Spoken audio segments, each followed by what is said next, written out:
미 백악관은 한반도 비핵화를 위해 북한과 전제 조건 없는 대화를 논의할 용의가 있다고 말했습니다. 컬비 백악관 전략소통조정관은 오늘 백악관 브리핑에서 군축 회담 또는 북한과 대화를 계속 기다릴 것인가에 대한 본 기자의 질문에 우리는 김정은과 북한 정권의 한반도 비핵화 논의를 위해 전제 조건 없이 맞아줄 용의가 있다고 분명히 밝혀왔다고 답변했습니다. 그러면서 우리는 계속해서 그러한 메시지를 보내고 있지만 북한으로부터 아직 어떠한 대화에 참여할 징후도 보지 못했다며 우리의 제안은 여전히 유효하다고 말했습니다. 또한 대화의 입장에는 변함이 없으며 이는 기다리는 것이 아니라고 강조했습니다.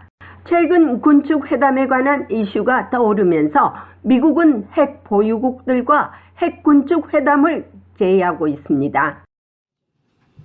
Thank you, 칼린, and thank you, John. 감사합니다, 클린. 그리고 감사합니다, 존. 설리반 국가안보보좌관은 핵 군축을 위해 지난주 미국은 중국과 러시아의 핵 군축 회담을 제안했다고 밝혔습니다. 아시다시피 북한 핵을 인정하든 하지 않든 북한도 핵을 가지고 있습니다. 북한과 핵 해결을 위해 핵 군축 회담도 가능할 것으로 보십니까? 아니면 계속해서 대화를 기다리고 있을 것입니까?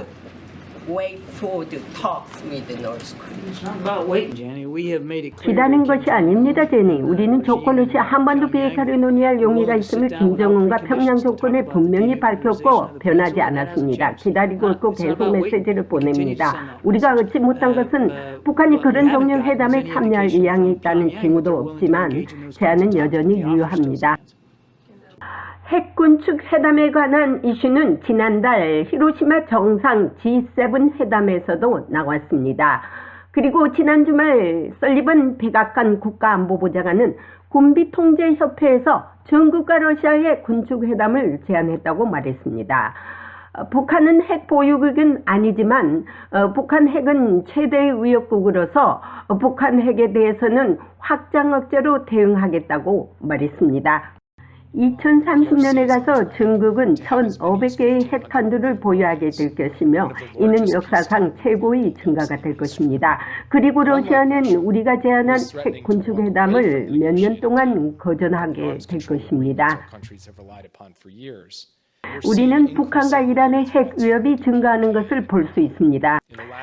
특히 김정은은 세계에서 가장 강력한 핵무기를 보유하겠다고 선언하며 전술 핵부터 대륙간 탄도미사일 ICBM, 무인 수중 핵무기에 이르기까지 모든 핵무기 개발을 강화하겠다고 발표했습니다. 김정은은 핵 확산 금지 조약 NPT를 정면으로 위반하면서 북한이 비핵 보유국에 대해 핵무기를 선제적으로 사용할 수 있도록 하는 새 핵무력 정책을 발표했습니다. 설리번 보좌관은 미국 정부는 이러한 핵 위협으로부터 세계를 지키고 군비 경쟁을 막기 위해 노력하고 있다면서 그 전략의 일환으로 미국의 확장 억제 역량을 강조했습니다. 특히 미국 주도로 새 억제 역량을 강화하고 있다면서 최근 한미 간의 정상회담을 통해 발표된 워싱턴 선언을 예로 들기도 미국이 북한 비핵화를 위해 전제 조건 없는 대화를 하겠다지만 조건 없는 대화에 핵 군축 회담이 포함될 수 있다는 우려를 안이할 수 없습니다. 백악관에서 보이스 오브 워싱턴 제니박입니다. 안녕하십니까, 조은진 대표님. 다시 반갑습니다. 감사합니다. 미국에 잘 귀국하셨네요. 네, 잘했습니다. 덕분에 지난번 서울에서 아주 좋은 시간을 가졌고요. 여기는 워싱턴이고 지금 뭐 제트랙 때문에 또 비몽사몽하고 다닙니다. 그렇지만 많은 이슈들이 또 쏟아져 나왔는데요. 우리가 지난번 서울에서 프레스센터에서 대담을 한 것 같이 이번에 금요일 날 국가안보보좌관 여기 백악관 잭 설리번이 ACA라고 그래가지고 Armed Control Association 그러니까 군축 협회에서 지금 기조연설을 했는데 드디어 그 핵 군축에 관한 얘기가 나왔습니다. 그래서 중국과 러시아에 미국이 핵 군축 회담을 제안했습니다. 아마 한국에도 뉴스가 나갔을 것으로 압니다만은 주말이니까. 그래서 이제 이것이 이제 어떻게 되느냐 하면은 잭 설리반은 이런 말이 했어요. 오랫동안 새로운 군비 통제를 새롭게 조정하기 위해서 미국은 러시아와 중국의 군축 회담을 제의를 했다.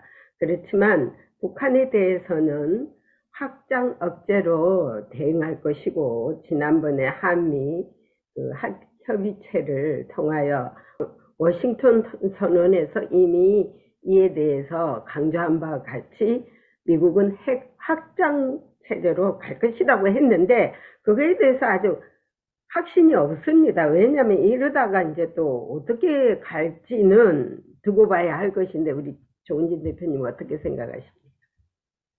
지금 지금 러시아나 중국에 대해서 미국이 한두 이제 숫자까지 얘기를 하면서 그렇죠. 핵군축 테이블에 나와라 이렇게 제안한 거 아닙니까? 네. 그런데 또 하나 이제 그 셀리반 말 중에서 음, 핵을 보유한 여러 나라, 핵 그렇죠. 보유국에 대한 핵 억제력이 강력하게 유지되도록 보장할 거다. 그렇죠. 또 핵을 보유한 여러 나라 이런 단서도 또 붙었어요. 그렇죠. 우리가 우려하는 것은 음, 이제 그 북한 자체를 이제 대량 살상 무기에 대한 그런 그 CVID의 정책을 쓰겠다라는 것이 이번 G7 회의에서의 하나의 결과 도출물인과 동시에 네. 북한 지금 오늘 말씀의 주제대로 핵의 군축 문제를 꺼냈고, 이번 핵 군축 문제는 중국과 러시아, 특히 러시아를 중심으로 중국과의 핵 군축 테이블에 뉴스타트, 새로운 핵 군축의 모델을 가지고 가자 이런 거 아니겠어요? 근데 이게 이제 뉴스타트 이게 2026년 되면 이제 마감되는 거 아닙니까? 끝이 나잖아요, 회의 그 기한이. 그래서 이 뉴스타트에 대한 새로운 이 핵군축에 대한 모델이 필요한 시점이다 이렇게 보고요. 그러면 우리나라로 봐서는 2026년 종료되는 이 뉴스타트 기존적인 협정 이 갱신될 때 음, 만에 하나 음, 북한이 핵 보유국 혹은 핵 군축의 테이블에 북한이 들어갈 수 있는 상황이 온다 그러면은 이것은 음, 우리나라 봐서는 굉장히 비극적인 상황이다. 그래서 우리가 계속 얘기하는 것이 우리가 섣불리 핵 개발 문제를 얘기하고 또 음, 섣불리 전술핵 얘기를 하면은 오히려 미국은 우리하고 전혀 다른 방향으로 북한 핵을 보유하는 것을 인정을 하고 핵 보유를 인정하면서 핵군축 대입으로 우리는 핵을 가지지 못하는 상황에서 핵군축 대입으로 갈 가능성이 있다. 제가 계속 우려를 하는 게 그 부분이거든요. 네. 그러면은 한국에서는 윤석열 대통령도 6개월 안에 핵을 만들 수 있다. 자신감을 내고 뭐 특히 국민의힘에서 전략핵 문제도 얘기하지만 역으로 미국 입장에서는 한국이 자꾸 그렇게 얘기하면은 그러면 우선 북한을 핵 보유국으로 인정하고 핵 군축 테이블로 데리고 들어오겠어. 음, 이런 상황이 전개될 가능성이 있다는 거예요. 그래서 제가 계속 우려를 하는 것이 미국 스스로가 음, 미국 스스로가 그래 북한을 핵 보유국으로 인정하게 되면은 한국을 소위 말하는 핵 개발의 문제 혹은 전술핵 배치의 문제에 대해서도 전향적으로 음, 긍정적으로 방향을 전환하지 않은 상태에서 북한 핵 보유국과 인정과 동시에 핵군 쪽으로 간다는 것은 대한민국으로서는 대단히 비극이다. 음. 이것이 실질적인 국제적인 상황 아닙니까? 또 그렇죠. 미국의 생각을 우리가 다 모르는 상태에서 섣불리 국민의힘이나 윤석열 대통령이 핵개발 문제나 그 전술핵 보유 문제를 얘기하는 것은 좀 저는 잘못된 방향으로 갈 가능성이 있다고 우려하고 만약에 미국이 북한 핵을 보유국으로 핵 보유국을 인정하고 핵군축 대입으로 간다 그러면 그와 동시에 한국의 전술핵 배치와 또 한국의 핵개발 자체 핵개발 문제를 가는 방향으로 가야 되는데 자체 음, 핵 개발 상황은 안 갈 거예요. 왜냐하면 이게 한국뿐만이 아니고 일본, 대만 연쇄적인 상황이기 때문에 북한의 미국의 핵우산에서 이제 탈퇴하는 상황이 오지 않습니까?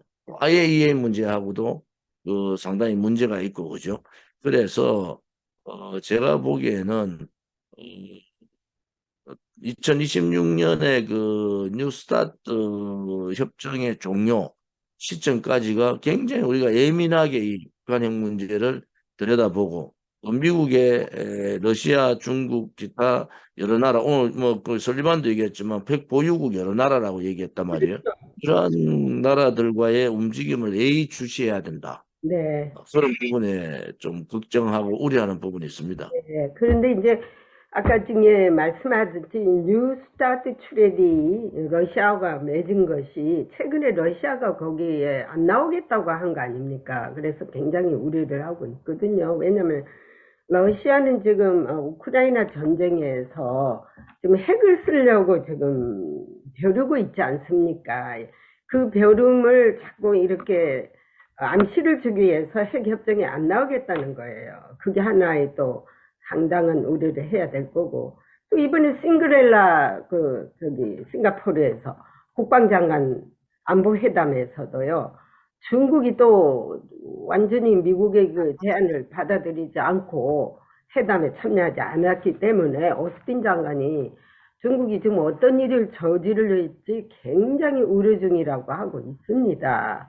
한편 최근 그 북한이 그 31일 날 지난 31일 날 위성 발사를 했지 않습니까? 그것에 대해서 금요일 날 많은 일들이 일어났는데 여기서 지난 금요일 날 유엔 안보리의 그 공개 회의가 열렸지만 이게 또 불발이 됐습니다. 그래서 유엔 안보리가 지금 아무 기능이 없어요. 무능하기 짝이 없고.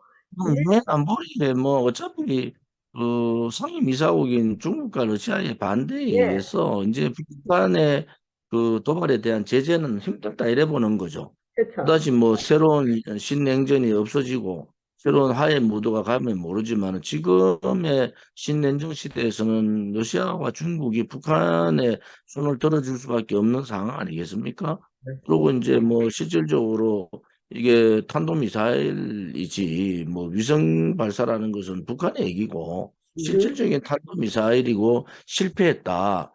그런데 이게 뭐 북한으로 보면은 이 탄도미사일 한 번 쏘는데 1년치 거기 그 북한 주민들의 먹는 식량 가격만큼 된다는 거예요. 네. 그래서 그런 부분을 따지면 또 뭐 곧 탄도미사일 발사하겠다는 거 자기 위신이 엄청나게 체면이 깎인 거 아닙니까?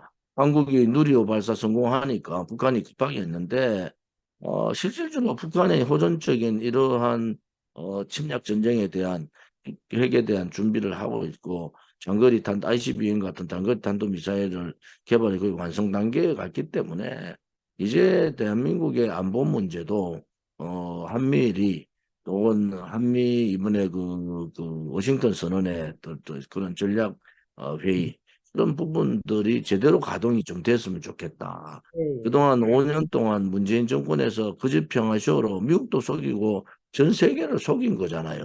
그렇죠. 그런 부분에서 원위치를 제대로 해야 된다. 안보 부분에 있어서는 그렇게 보는 거죠. 네, 지난 31일 날 북한이 갑자기 또 저기 6월 1일부터 11일까지 그 기간을 정해놓고 갑자기 31일 날 쏘았지 않습니까? 그래서 한국이 부랴부랴 뭐 저기 그 경계 발령을 내렸다고 인양도 하고. 야단이 났는데 그거는 제가 볼 때요 미국도 그러고 참 잘했다고 봅니다. 왜냐면은 그래놓고 또 오보라고 한 거는 뭐예요? 오보가 아니죠. 경계를 해라는 발령을 내렸으면은 그 다음 차례는 해제예요. 그냥 해제하면 되면 일본이 그렇게 하지 않습니까? 빨리 해제하든 늦게 해제하든 간에 그것이 차이지 그게 왜 오보입니까? 왜냐면은 이게 그 문제는 핵이요. 또 핵으로 날라올 수도 있고 하기 때문에 절대 경계 공고를 내려놓고 오보라고 하면 안 돼요. 미국에서 볼 때도 웃기는 게. 지금 이제 그 문제는 이제 서울시는 음, 북한이 6시 30분에 발사를 하잖아요. 네. 서울시가 6시 32분에 경계경보 발령을 해요. 네.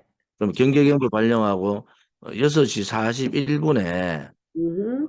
행안부에서 주관부서에서 오보 발령이다, 오발령이다 이렇게 발표를 해요. 네, 이게 그게 웃기잖아요. 서울시는 그, 경계경보 발령을 하고 그다음에 행안부는 오발령이다 하는 이 윤석열 정부의 뭐 서울시장도 다 그 국민의힘 오세훈 국민의힘 사람 자기들이 아닙니까? 박자가 안 근데 맞아. 이런 양 서울시와 안전행정부 간의 박자도 안 맞았고 두 번째는 일본은 일본은 발령을 내리면은 무엇 때문에 발령을 했고 그렇죠. 예를 들어서 음.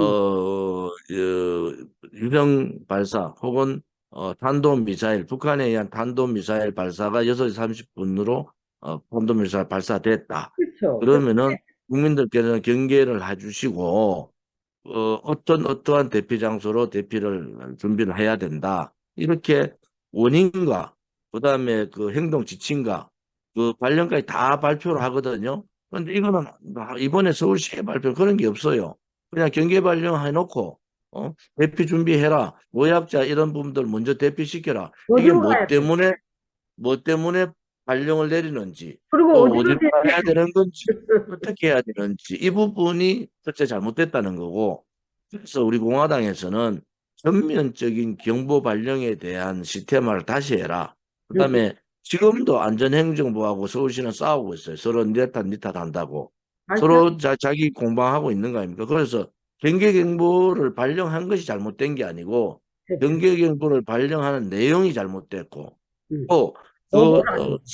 4분 있다가 32분에 불과 9분 있다가 안전행정부에서 이거는 오발령이라고 한 것도 잘못됐고 대통령실이 이 부분에 대해서 정리도 못하고 있어요. 그래서 윤석열 정부가 보수 정권이라고 자꾸 얘기하면서 외교의 좌표는 잘 잡고 간다고 제가 얘기를 하죠. 평가를 하지만은 안보 부분에 대해서 이러한 그 국민들을 불안하게 하는 상황 경계 발령 하나가 얼마나 국민을 불안하게 합니까? 여기에서 지지율이 한 6%가 떨어져 버렸어요. 윤석열 대통령이. 그다음에 외교에서 얻은 지지율이 여기서 다 까먹었다. 그러면 누군가가 책임을 져야 된다. 서울시도 책임지는 사람 없고 국방부도 없고 안전행정부도 없고 이런 상태이기 때문에 국민들이 불안해하는 거다. 이런 입장이에요. 근데 이제 우리 학교 때도 그랬는데 방공호라 그래가지고 뭐 조그만 데 숨으라 그래가지고 뭐 그 좀 막사 같은 데 가서 숨기도 하고 뭐 이런 숨바꼭질도 많이 했거든요. 그러면 지금은 그때보다 더 위험한 때 아닙니까? 북한이 핵이 가지고 있지 않습니까? 그러면 북한이 핵을 쏠 때, 야, 우리가 몇 월 며칠 몇 시에 쏜다고 합니까? 아니지 않습니까? 전쟁이란 것이 아주 우연히 일어나는 거예요. 그러면은 이런 방공호 훈련도 좀 시키고 사람들 시켜야 되는데 너무나 아니라고 태만하고 아닌 무사주의예요. 우리 한국 지금. 아빠 정권에서 어차피 이런 뭐 민방위 훈련조차도 제대로 하지 않았는데 이제 윤석열 정부에서 제가 이제 민방위 훈련을 전국민 훈련으로 바꾸겠다고 해야 하는 돼요. 건 잘한 것 같아요. 두 번째는 이제는 말로 하는 게 아니고 실제로 경보도 시스템, 그다음에 각 부서들이 어떤 상황이 벌어지면은 이거는 어디에서 발령을 하고 그 발령에 따라서 행동 지침을 어떻게 하고 그러한 시스템에 의한 그러한 발령. 네. 그리고 발령은 계속 내릴 수 있지만은 그것을 어떻게 국민들이 응. 안심하고 그런 정부의 발령 자체를 믿고 갈 수 있느냐 하는 그런 신뢰 이러한 부분들에 대해서 종합적으로 좀 하라는 거예요. 응. 그래서 국민들이 특히 북한이 계속 미사일을 쏘고 그것이 잘못 쏴서 우리나라 쪽으로도 떨어질 수 있다 이거죠. 당장. 의도하지는 않았던 안 했던 그런 부분에 있어서는 좀 경계 태세를 좀 더 강화하자 이런 입장이고 국민들이 그런 부분에까지 불안해해서 되겠습니까? 민생도 지금 너무 어려운데. 그러면 이제 북한 김여정이가 2차 발사를 할 때 이제 알리지도 않겠다고 그랬거든요. 지금 국제 해사 기구라 그래가지고 그 인터내셔널 메리타임 얼가니제이션에다가 이거를 알리게 되어 있는데 그동안은 좀 알렸대요. 그런데 웃기는 것이 벌써 일본한테는 알리고 해사 기구에 알리니까 한국은 딱 빠진 거 아닙니까? 지금요 일본이 물밑으로 북한하고 또 스토킹하려고 아주 재주를 부리고 있거든요. 이게 또 문제입니다. 한미일 3국이 똘똘 뭉쳐서 북한을 프레셔하고 억압을 해야 되는데 북한 지금 일본이 또 딴짓거리를 하고 있거든요. 이래가지고 무슨 지금 벨벨상을 또 돈을 주겠다니 이러고 있으니까 또 북한에서는 이 돈맛을 보고 또 홀딱 또 일본하고 물밑에서 또 손잡고 또 놀다 보면은 또 이게 한국이 또 미국과 한국이 또 닥쳤는 개 쳐다보듯이 또 쳐다보고 있다 보면 이게 또 엉망으로 되거든요. 지금 박자들이 우리가 지금 가장 경계했던 것이 이제 한미 관계의 이제 안보 동맹에서 예, 혹은 이제 그 같이 경제 동맹으로 이제 가자. 네, 그거는 올바른 방향으로 가는 거잖아요. 그 일본이 갑자기 방한해서 이제 워싱턴 선언 문제에 대해서 이제 윤석열 대통령이 쉽게 어떤 얘기를 하면 안 된다. 왜냐하면은 일본은 지난번에 쿼드 1차 쿼드 때도 일본이 반대해서 한국이 못 들어가고 물론 문재인 정권이 거기에 들어갈 의향도 없었지만요. 두 번째는 이제 2차 쿼드에서 가자 안보 체제는 우리 한국의 생존권의 문제이기 때문에 그건 들어가야 되잖아요. 그런 당연 부분. 또 워싱턴 선언은 한미 간의 양자간 핵 전략 회의잖아요. 고유의 여기 협의체죠. 예, 고유의 협의체인데 이 양자간에 일본이 다시 이제 숟가락을 얹으려고 얘기하는데 이런 부분에 경계가 필요하다. 그래도 김태효 안보 1차장이나 이런 안보 책임자들, 국방부나 이런 안보 책임자들, 그다음에 박진 외교부 장관 이런 사람들이 윤석열 대통령한테 제대로 된 정보를 드려야 된다. 왜냐하면 이게 기시다가 왔을 때 우리가 할 수 있는 일, 할 수 없는 일이 있는 거예요. 그것을 윤석열 대통령이 또 우리가 장기적으로 보면은 워싱턴 선언에 일본이 들어올 수 있는 라는 그런 뉘앙스를 얘기하는 바람에 이거는 굉장히 외교적으로 우리가 잘못된 거다. 우리가 제니박 기자하고 제가 가장 오래 했던 부분이 이 한미 간의 핵전략 회의, 핵전략 그룹 회의는 이거 한미 간의 문제예요. 여기에 일본이 또 하기 시작하면은 일본은 그걸 가지고 또 북한하고 뒷거래를 할 거라고요. 맞습니다. 그래서 일본의 간섭의 문제는 음, 배제할 거는 일본하고 한국과의 관계를 푸는 거하고 음. 이 배제해야 될 일본의 문제가 일본의 계속 한반도의 동북아의 국제 정세에 혹은 안보 문제에 이슈에 자기들이 계속 자기들이 자기 일본 중심을 하겠다는 욕심이 계속 있는 거 아닙니까? 네, 이러한 부분의 외교적인 전략적인 그러한 여러 가지 상황들을 제대로 판단해야 된다. 용산 대통령실이 그냥 쉽게 너 좋으니까 내 좋다. 내가 과거의 일 가지고 100년 전의 일 가지고 무릎 꿇을 네, 수 없다. 좋다 이거야. 그런데 우리가 지켜야 될 것은 지키고 가야 된다는 거예요. 네, 우리가 지켜야 될 것을 내주면서까지 일본하고 할 필요는 없다는 얘기예요. 소위 말해서 우리 관계에서 가장 중요한 건 한미 관계라고요. 맞습니다. 한미 관계가 한국이 미국과 가까워지니까 일본이 발등에 불 떨어진 듯이 바로 기시다가 한국을 오는 거 아닙니까? 그런 식의 기본적인 한일 관계는 나름대로의 그 밀접은 하지만은 거리를 둬야 될 부분은 거리를 둬라 하는 것이 저의 생각입니다. 맞습니다. 우리 대표님께서 아주 핵심을 짚어주셨네요. 저하고 어떻게 보면 똑같은 생각을 하고 있는데. 그래서 협의체는요, 한미 간에 그거를 또 하면서 핵 확장 억제를 미국이 해주겠다는 것에 대해서 또 거기에 방점을 둔 거거든요. 그러면서 또 하나는 한국이 절대 핵 가발을 하면 안 된다는 것을 딱 묶어 놨습니다. 그게 원전 그 이야기도 거기 나왔지 않습니까? 지적재산권 보호하라는 거, 그가 무서운 선언이에요. 그 안에 디테일하게 들여다보면요. 자, 그리고, 또 한 가지는 이번에 샹그릴라 국방장관 회담에서도요, 마지막에, 왜 한국은 딱 빼놓고요, 미국과 일본과 호주가 북한에 대한 대응 협력책을 또 다짐했다면서 그 세 그룹이 했거든요. 거기에 왜 한국이 안 들어갑니까? 그게 나도 상당히 수상해요. 한미일이 삼각동맹이 든든하지 하면서 어떻게 보면 또 어떤 거에서는 꼭 한국을 딱 디스클레이저 했거든요. 지금 그거 그게 이제 다음에 쿼드인데 그게 지금 또 안 가요. 문제는 쿼드 체제가 미국, 일본, 호주, 인도 이래 돼 예, 있잖아요. 인도도 뺐어요. 그런데 인도는 지금 러시아하고의 이 친밀한 관계, 좀 왔다 미국하고 갔다 거리를 해요. 두고 예. 있는 입장이니까 왔다 갔다 하니까 거기에 못 들어오라 해도 인도는 지금 들어올 상황이 안 되니까 미국하고 일본하고 호주가 이렇게 얘기한 겁니다. 제가 계속 얘기하는 게 한국이 일본이 들어오세요. 그런 식의 작업을 한단 말이에요. 우리가 네, 그것을 면밀하게 잘 검토를 하고 가자. 왜 네.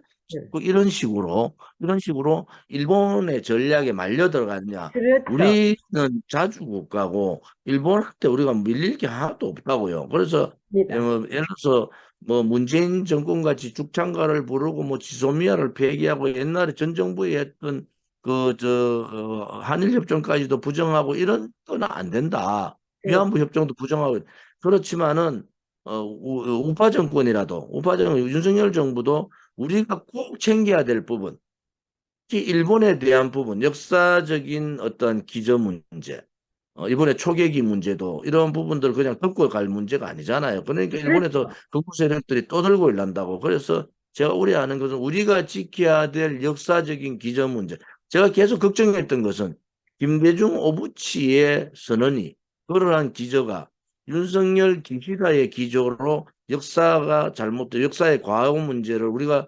전면적으로 용서해 주는 상황으로 가서는 안 된다는 네, 얘기예요. 그다음에 일본이 도발을 했고 일본이 잘못에 의해서 뭐 또 예를 들어서 독도 인근을 침범한다든지 초계기 전략을 쓴다든지 뭐 이런 게 잘못된 도발에 대해서는 강력하게 그렇죠. 대처를 해라. 예. 관계 개선을 하는 거하고 우리가 지켜야 될 것을 내주는 거하는 그건 전혀 다른 얘기다 이렇게 보는 거죠. 맞습니다. 일본의 술수에 우리가 말려 들어가지 않고요.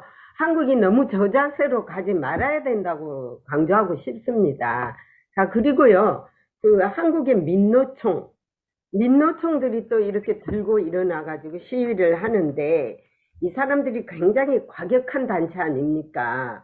그리고 이 과격한 단체가 지금까지는 경찰이 손을 안 대니까 유도하는 식으로 경찰에 맞았다, 곤봉에 맞았다 해가지고 이제 그 한 사람 죽은 걸 저 초상처 가면서 정부에다 불행하면서 윤석열 정권을 타도하고 우파를 타도하는 거 아닙니까? 옛날에 우파 정권은. 자, 그러면 우리 공화당은 몇 사람이 지금 희생됐습니까? 몇 사람이 생명을 잃었습니까? 문재인 정권 때. 그러면은 모든 시체를 갖다가 문재인 정권 앞에다가 늘어놓고 우리도 제사 지내고 초상 지르면서 무슨 노래 불러가면서 매일같이 그렇게 하지 않았지 않습니까? 근데 왜 검찰은 지금 조은진 대표님 지금 몇 가지를 가지고 지금 검찰이 불려다닌다고 하는데 이거 없애야 됩니다. 없애야 됩니다. 이제 2017년 3월 10일은 실질적인 문재인 정권은 아니죠. 왜냐하면은 문재인이 2017년 5월 달에 취임을 했는데 그때는 이 황교안 네. 그 대통령 권한 대행 시절인데 그 당시에 대통령 권한 대행이 현장에서 우리는 뭐 5명이 돌아가셨다고 얘기하고 지금 소방청에서는 4명이 돌아가셨다고 얘기하지만 결국은 저 국정을 총괄하고 있던 황교안 대통령 권한 대행 그걸 외면해 버렸잖아요. 네. 모든 권한 대행도 외면하고 정치인도 외면하고 좌우 언론 방송이 박근혜 대통령 탄핵만 시키면 된다는 생각을 가지고 그러한 억울한 죽음에 대해서 외면한 사항들 이러한 부분들은 두고두고 한국 언론사의 과오고 치욕이다. 그리고 이것은 정말 언론이 해야 될 2시간 가장 짧은 시간 동안에 가장 쌀고 혁명 이후에 가장 큰 희생자를 냈는데 이러한 부분에 대해서 언론이 외면했고 또 정치인들이 외면하고 특히 국정 운영을 맡고 있던 대통령 권한 대행이 이 문제를 그냥 덮어버렸다. 이것은 있을 수 없는 일이다. 이것은 대한민국 언론사 또 정치권 또 국정 운영의 당사자였던 황교안 총리 이런 부분에 대한 책임을 져야 된다. 저는 그런 입장을 갖고 있고요.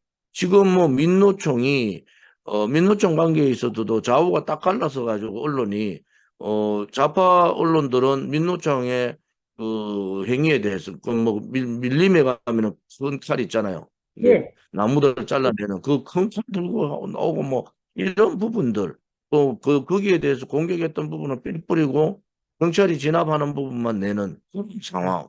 뭐 이 상황들을 봤을 때는 민노총 공화국을 문재인 정권이 만들어 놨단 말이에요. 그리고 그렇죠. 민노총의 무소불위, 고용세선 문제, 그다음에 악법, 악행, 악습 이런 거를 다 없애라고 우리 공화당은 윤석열 정부에다 계속 얘기를 하고 있지 않습니까? 네. 그래서 이러한 부분들 윤석열 정부가 불법 행위에 대해서는 좀 강력하게 하고 또 노동개혁의 부분에 있어서는 민노총은 한국노총의 또 의견도 들어야 돼요. 그렇게 하지 않으면 한 발짝도 개혁 과제를 못 한단 말이에요. 그래서 이 양자를 어떤 식으로 균형 있게 갈 거냐. 불법 탈법은 절대 용서하지 못한다. 단지 여러분들의 삶의 복지 문제라든지 노동자들의 문제에 대한 그런 부분에 대해서는 협상 테이블에 가져올 수 있다. 이런 그 양동 작전들을 제대로 좀 펴야 된다. 선생님, 그것을 뭐 윤석열 정부를 위해서 펴라는 게 아니고 국민들을 위해서 하라는 거죠. 국민들을 위해서. 만약에 민노총에서 누리공화당처럼 5명이 희생됐다면 아마 나라가 뒤집어질 거예요. 그냥 시체를 아예 시체 장사하느라고 정신없을 그 겁니다. 3월 10일 1년 전에 백남기 농민이 이제 물대포 이렇게 직사로 돌아가셨다 이런 얘기들이 많고 일단 국기가 마비되었습니다. 네. 그런데 오른쪽에 소위 보수라는 정치인들이나 보수 언론들이나 저는 전부 다 쓰레기들이다. 왜? 엄연히 국민들이 돌아가셨다는 사실을 알면서도 박근혜 대통령 탄핵만 시키면 된다는 오로지 그거 하나 가지고 모든 언론 방송이 단합을 해서 그 4명, 5명이 돌아가신 그 현장에 대한 그 사실을 덮는다는 게 미국의 언론 같으면 그게 가능합니까? 아니, 불가능하죠. 저는 그래서 대한민국의 우파 언론이 어디 있느냐? 지금, 대한민국 우파 언론이 어디 있어요? 그냥 지금 사주공화국들이 자기들의 이익을 위해서 어? 그러한 엄청난 역사적인 사실, 그런 엄청난 참사를 덮을 수 있는 그러한 무모한 언론들인데 어떻게 우파 국민들은 그러한 언론에 대한 조중동도 마찬가지잖아요. 그런 언론에 대한 명확한 인식들을 하지 못하고 우리 공화당을 오히려 공격하는 입장이 말이 됩니까? 지금요, 미국하고 비교해 보면은 한국이 너무나 비정상적인 시스템을 가지고 있어요. 그리고 언론도 너무 비정상적이라고 볼 수 있습니다. 왜냐면은 양쪽을 다 보고 팩트를 가지고 얘기해야지 어찌하여 그 좌파 쪽만 편을 들고 또한 언론이 지금요 언론 탄압이라고 정부가 하는데 that's 어불성설 말도 안 되는 소리. 문재인 당시 얼마나 우파 언론들이 객소리해도 숨소리도 내지 못했지 않습니까? 지금 무슨 놈의 윤석열 정부가 뭔 언론 탄압을 하고 있어요. 그런 저는 뭐 그런 문제를 떠나서 잘못했는데 네, 실질적으로 대한민국의 언론은 죽었다 이래 보는 거예요. 맞습니다. 좌파 우파를 떠나서 예, 실질적으로 2017년 3월 10일에 그 억울한 분들이 아무 저항하지 않고 태극기만 들었던 분들이 4명, 5명이 돌아가셨는데 그것을 묻는 그러한 정권이 어디 있습니까? 또 그러한 언론이 어디 있습니까? 그래서 저는 대한민국의 지식인들은 실질적으로 우리의 굴종했고 비겁했고 언론은 언론 정도인 정론직필을 하지 못했던 책임도 있고 또 국정 운영의 책임자인 황교안 대통령 권한 대행이 지금 뭐 또 정치한다고 왔다 갔다 했었는데 이제는 정치가 아니고 그냥 평생 동안 자숙하고 반성해야 된다. 저는 그런 입장을 갖고 있는 겁니다. 그렇죠. 비상식적인 언론인을 퇴파하는 것이 정당하고요. 제대로 좀 공부들 좀 했으면 좋겠어요. 언론이 무엇인지요. 그래서 이제 시간이 다 돼서 오늘 여기까지 하고요. 그걸 한국을 보면은 너무나 그냥 속상하거든요. 그래서 우리 조은진 대표님께서는 정의를 위하고 진실을 찾기 때문에 우리가 볼 때도 정정당당하게 대처할 수 있어야 된다고 봅니다. 이를 알아주든 안 해주든 잘하고 있지 않습니까? 진실 정의의 길은요 반드시 승리한다는 저는 예. 확신을 갖고 있어요. 박근혜 그리고 우리 대통령도 공화당 말고 당당하게 국민들한테 당당하게 어떤 부정부패가 없고 예. 정말 깨끗하면서도 정정당당한 그러한 정당 정치인 저는 그러한 정당 정치인 그러한 대통령이 언제 나올 건가 하는 데 대해서 저는 좀 더 우리 공화당도 노력을 해보자 하는 그런 입장입니다. 목을 쪼아도 바른 말을 할 수 있는 사람. 아양 떨고 손 비비고 애교 떨다가는요, 그 사람은 곧 망가집니다. 그리고 사신들이 왜 망가진지 알아요? 아양 떨다가 그리 된 거고, 또 제대로 된 장군이나 제대로 된 리더는 사신을 하나 안 줍니다. 두세 개를 줘가지고 요놈의 사신이 내한테 제대로 보고를 하는지 아양을 떨고 있는지 그걸 다 검사를 하는데 우리나라는 간신이 너무 많아요. 그게 참 한스럽습니다. 예, 오늘은 여기까지 하고요. 우리 다음에 또 뵙기로 합시다. 예, 안녕히 감사합니다. 계십시오.